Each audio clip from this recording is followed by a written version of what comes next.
నమస్తే.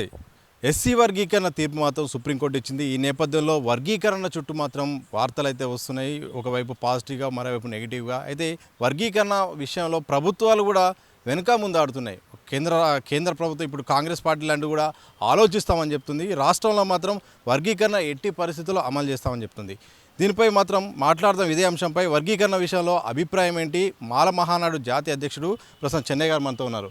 వర్గీకరణపై సుప్రీంకోర్టు స్పష్టమైన తీర్పు ఇచ్చింది. దానిపైన మీ రియాక్షన్ ఏంటి?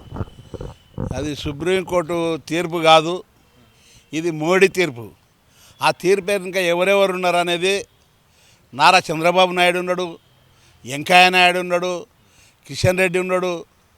అందరూ కూడుకొని కుట్ర జరిగింది, పెద్ద కుట్ర జరిగింది.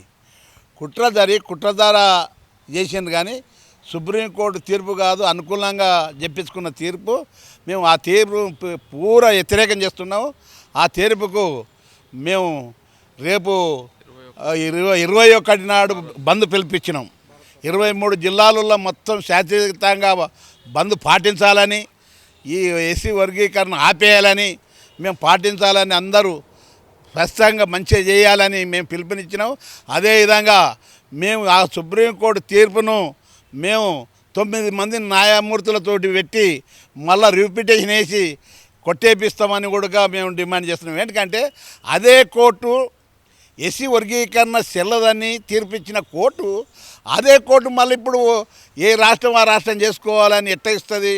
ఇది రాజకీయంగా ఆడిన నాటకాలు, మోడీ చేసిన శాస్త్రాలకు ఇది మోడీ తీర్పే కానీ ఏ తీర్పు కాదని కూడా మేము డిమాండ్ చేస్తున్నామని. దేశంలోనే అత్యున్నత న్యాయస్థానమైన సుప్రీంకోర్టును కేంద్ర ప్రభుత్వం ప్రభావితం చేసిందా? కేంద్ర ప్రభుత్వం మొత్తం చేయింది.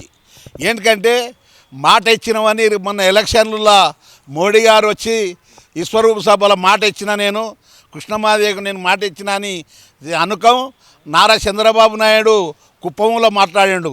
ఏది నేను ఏ జిల్లాకు ఆ జిల్లా నేను వర్గీకరణ చేస్తా అని అనిపోయిండు. ఢిల్లీ పోయి రాష్ట్ర ప్రభుత్వంతో పోయి చేతులు కలిపి మోడీతోటి మాట్లాడి ఎస్సీ వర్గీకరణ చేసుకోవచ్చు అని తెలిపిందని కూడా మేము మనవి చేస్తున్నాం.